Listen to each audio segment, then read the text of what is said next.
मैं आज आपसे कुछ सवाल करना चाहता हूँ। मैं आपको पूछना चाहता हूँ कि क्या आप लोग एक आज़ाद मुल्क के आज़ाद नागरिक हैं? जैसा कि हमारे संविधान में कहा गया है कि हमारा देश एक कल्याणकारी राज्य है, जिसका मतलब है कि उस देश का खजाना, उस देश के संसाधन, उस देश के नागरिकों के भले के लिए हैं, उनके कल्याण के लिए हैं। मैं आपसे पूछना चाहता हूं कि क्या आपकी हैसियत एक देश के नागरिक की है या एक शासक वर्ग के अधीन एक प्रजा की है? आप गौर से देखिए, मेरे कुछ सवालों को अपने जहन में उतार लीजिए और मैं कुछ उदाहरण दे के आपसे बात करूंगा।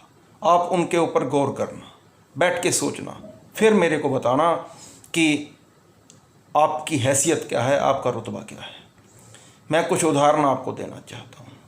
पहला उदाहरण है कि आज महामारी के दौर में जब कोरोना की वजह से सारा संसार, सारी दुनिया त्रस्त है, उस दौरान हमारे शासक वर्ग का अपनी प्रजा के प्रति रवैया क्या है?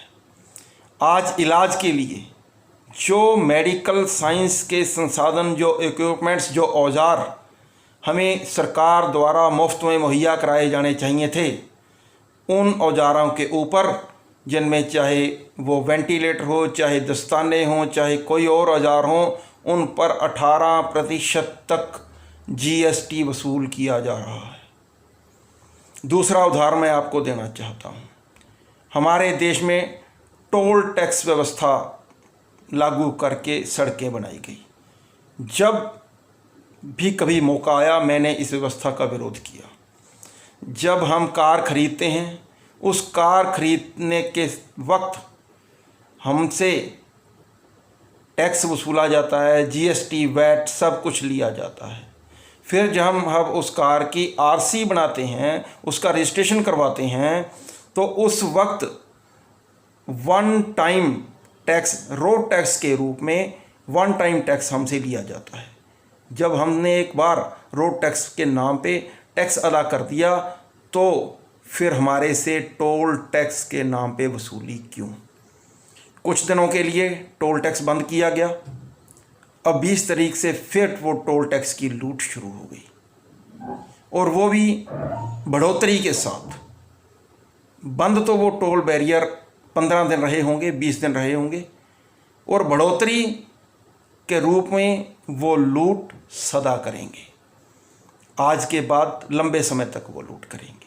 और तीसरा उदाहरण मैं आपसे कहना चाहता हूँ कि पिछले 2-3 दिनों में कच्चे पेट्रोलियम के रेट, कच्चे तेल के रेट इतने गिर गए कि अमेरिका जैसे देशों में इसके भाव माइनस में आ गए, और यहाँ तक भी आया कि -$37 प्रति बैरल उसके भावों में कमी आई, ताकि हमें तेल स्टोर करने में परेशानी ना आए और पैसे दे के भी हमारा पेट्रोलियम, कच्चा तेल दूसरे मुल्क खरीद लें।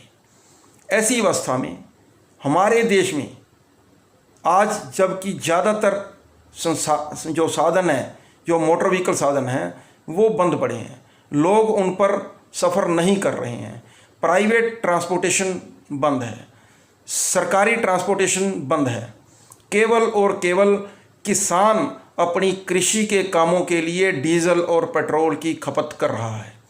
ऐसी अवस्था में भी हमारी सरकार आप लोगों को सस्ता डीजल और पेट्रोलियम और पेट्रोल मुहैया नहीं करवा पा रही है।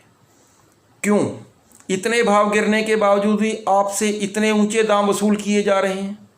इसका मतलब ये है कि आप एक कानून द्वारा शासित देश के नागरिक नहीं हो, आप एक शासक वर्ग के अधीन एक प्रजा हो, और आपसे जजिया वसूला जा रहा है। दोस्तों, सोचो कि इस प्रकार का शासक वर्ग आपसे रवैया कर रहा है तो आपकी हैसियत क्या है? ये मेरे जो विचार हैं, ये मेरी जो बातें हैं अब सोचना और इसके ऊपर इस सरकार को जवाब दो, ताकि सरकार इस प्रकार की लूट को बंद करे और लोगों को पेट्रोलियम पदार्थों में जो उन रेटों में जो कमी आई है उस कमी का लाभ आम आदमी को, किसान को मुहैया करवाए, अगर इस देश की अर्थव्यवस्था को दोबारा से खड़ा करना है तो। धन्यवाद। जय हिंद।